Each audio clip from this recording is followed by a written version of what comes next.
Good evening. It's the 14th of January 2025. The world is quite a mess, but we soldier on.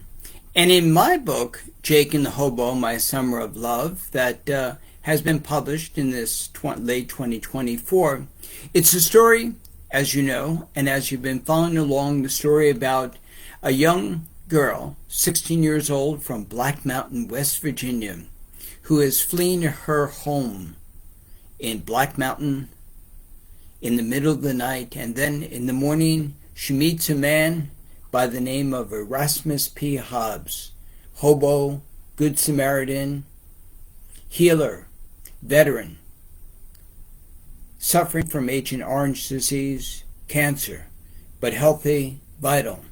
And as he says, always on the road and the journey to forgiveness. And today's journey is about being at the wise herbalist and healer, sojourner. Now you may ask in this novel, why an herbalist and a healer?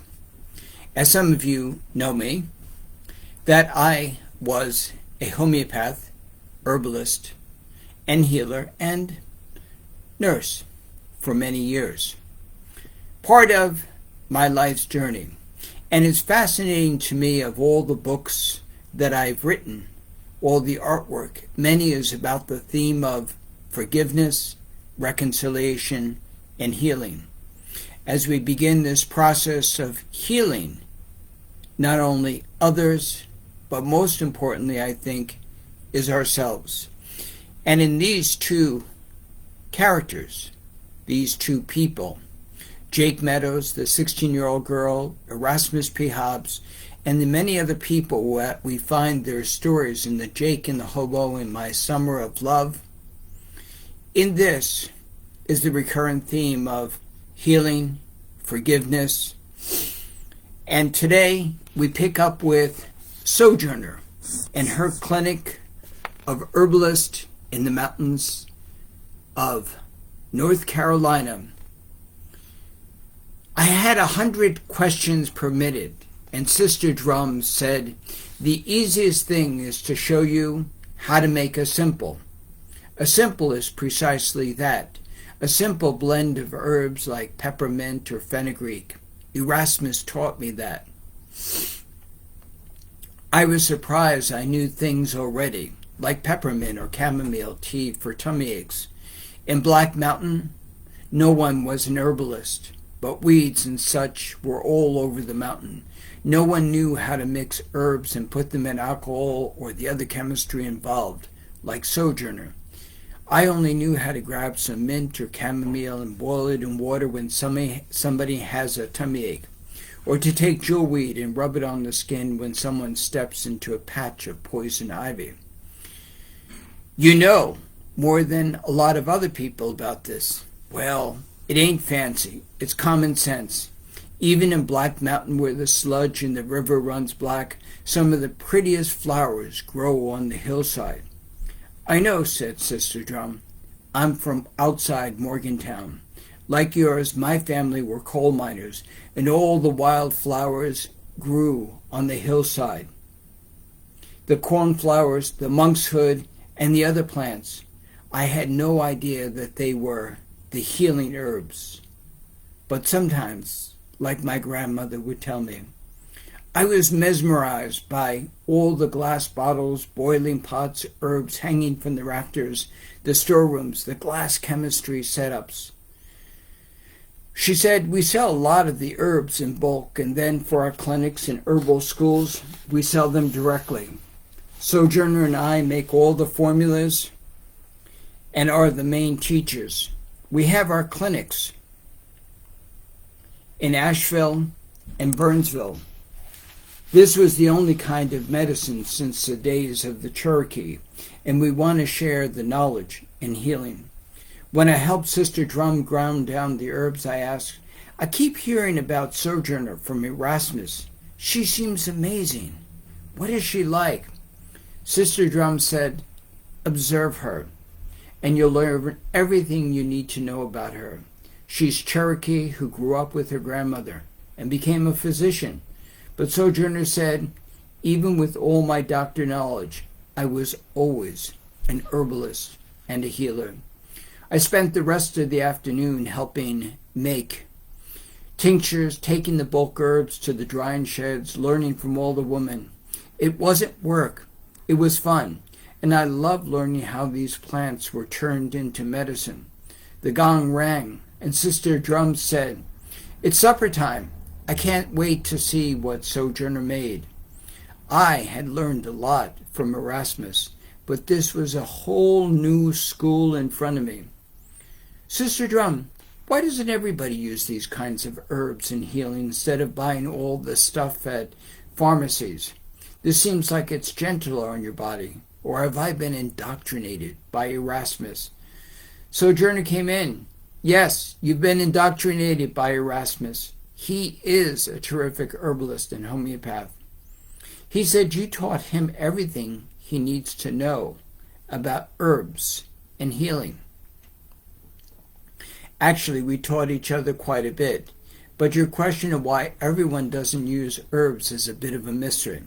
For many centuries before the rise of the industrial age, people only used herbs that grew in their garden. When someone figured out how to make medicine and make money, then the equation changed.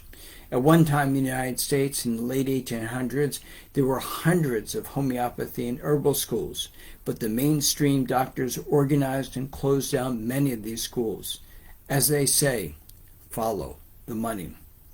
Shouldn't all this stuff be free, like what you do by helping everybody with us? It's free. I know we've just met, but can I come back and study? I don't mean to be pushy, I said. Sojourner said, I feel you're going to be an incredible herbalist and healer. Whenever you're ready to come back, the door is always open, and there's always a home for you. The next morning, we rose at 6 a.m. We went out to the meadow where Sojourner and Sister Drum began the day by chanting and drumming. There was a group of about 6 women who lived up here, and others who lived nearby with their family. At breakfast, Sojourner said to me, "Try the shake. It's yummy." I don't want to be ungrateful, but it looks like something in a pond. But if you're sure, I'll give it a try. The day was going fine until about 11 o'clock when I felt woozy and I realized that my period was starting. For most girls, it's not a problem, and after a few days of bleeding, you're done. But mine was like an avalanche of darkness. Erasmus had given me sepia and herbs, but I forgot to bring them. Damn, I had been having such a good time with these ladies. I said to Sister Drum and Julia, "I'm sorry to bother you. I'm starting my period and I'm falling asleep. I need to stop for a little while. Sorry to be a pain." Sister Drum said, "No problem. Let me help you. Julia, take over and finish the rest of the herbs." She looked in my eyes and said, "Stick out your tongue. Now let me check your pulse." She took my wrist, nodded, and said, "I think I have a few herbs that can help you. Do you have any sepia as well?" Fabulous idea. We also make great herb potions. She reached for a bottle that said, "Earth Mama Love Formula," and gave me a tablespoon. She took me to the hammock under the chestnut tree, laid down a soft plastic foam pad, and covered me with a blanket. "Don't worry about us. We have plenty of time to work later. When you've had your period, the most important thing is lots of fluids, electrolyte, herbs, and rest." "Thank you. I'm sorry to flake out." "No need to apologize. Here's a bell if you need anything, and we'll check on you in an hour." To my surprise, I heard the yap of Socrates. He leaped into the hammock. It must have been 2 miles from Dignity. How did he find me? Did he know I was here? When I was sad or blue, Socrates would give me one of those doggy kisses that always made me feel better. Looking over the Blue Ridge Mountains, Mount Mitchell, or Sojourner called it in the original Cherokee, Atula, I was mesmerized by the vista and the mountains stretching out in front. The lavender fields were in bloom, and there was a hint of jasmine. The cardinals and blue jays darted nearby, and as the hammock swayed ever so gentle, Socrates and I fell asleep. I fell into a dream, and I was in a dark, inky waters. Normally I was afraid of swimming, but I had a profound sense of peace. The water was warm, and I was a mermaid swimming playfully toward the light. Erasmus was swimming towards me, and our hands touched. He took me up to the surface and said, "Jake, you know how to swim. It's okay. You don't need me. All the people we've met on the road are angels to guide you. I can't always be with you, though I wish I could." We swirled around each other, and as he took my hand, we broke through the surface of the water, and then he faded away. I was terrified that he was leaving, but I realized it was okay. I opened my sleepy eyes to the late afternoon light. Socrates was lying beside me, and the women were making herbs. "Good afternoon, Sleeping Beauty," said Sister Drum. "We thought you'd sleep all day. We didn't want to wake you and Socrates. We didn't want you and Socrates to be alone, so we brought our work outdoors. Here's a cup of tea. How long was I out for?" "A little bit. But no one is counting. More importantly, how are you feeling?" "You must be starving. We made lunch. I'm voracious, and I'm sure Socrates can also go for a treat. I hope I didn't inconvenience you. Usually when I get like this, I bleed, have lots of pain, and fall asleep. But I feel good now." As soon as I stood up from the hammock, I saw that I bled on the mattress. Damn, let me clean the mattress first. I was embarrassed. "I'm sorry that I made such a mess." "Don't be silly," she said. "Periods are normal, natural. There's no need to apologize. Let me help you to the shower, and don't worry about the mattress or the pad. We'll spray it with the hose." Julia helped me into a hot, steaming lavender bath. She bathed me with a sponge. "I'm glad to help you. When I first came here, my periods were as bad as yours. I could soak in this tub for days with herbs and juniper. Your body is trying to sort out your hormones. Have some more of this iron tonic." When I was clean, I was dressed in a terry cloth bathrobe. Erasmus had left me an extra guitar, and I sat on the porch practicing what he had taught me. The bath with the lavender and Epsom salt seemed to have soaked into every pore. "How's Erasmus?" I asked Sojourner when she returned. I brought some herbs to Dignity Village, and he and Roshi looked like they were having a great time building a new garage together and fixing up your RV. He'll be back for you in another couple of days. Over a lunch of a big bowl of beets, carrots, brown rice, tempeh, and a big green smoothie, I told the ladies about my dream under the water and meeting Erasmus. "It's probably a healing reaction. Between the sepia and the herbs, it helps your body regain balance. Is there something special tonight?" "Yes," she said. "It's a propitious time for you to be here. We always have a celebration in the moon, in the meadows on the full moonlit night. Tonight, Sojourner would like you to be part of this. We initiate you into our circle of women." I thought about this for a minute. "Does this mean I'm going to be a witch like you?" I asked. Sister Drum threw a pillow at me, and all the ladies cackled and screeched like witches. "Yes, we're going to make you into the good fairy princess you are, but we won't turn you into a frog." And then at 6 p.m., Sojourner called, "Jake, come out. It's time to eat." Well, page 70. And these stories, really, as somebody pointed out, they said, it sounds like an autobiography, and maybe it is.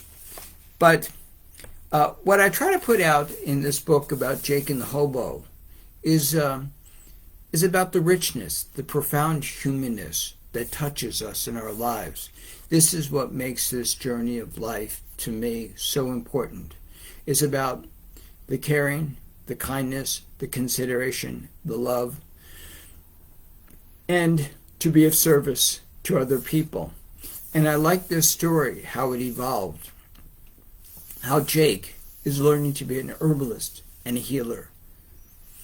The role of the mentor, sojourner, the wise woman who's gone through her own struggles, Erasmus with his struggles, Roshi Kanji, and yet ultimately creating a healing community of kindness. And this is what I aspire to. And I think we're all heir to that, if we choose to. So continue, Jake and the Hobo, My Summer of Love, and you can read more at Vermont Art Poetry Press or even Amazon. Just type in the words, Jake and the Hobo, My Summer of Love. Thank you for your support, and thank you.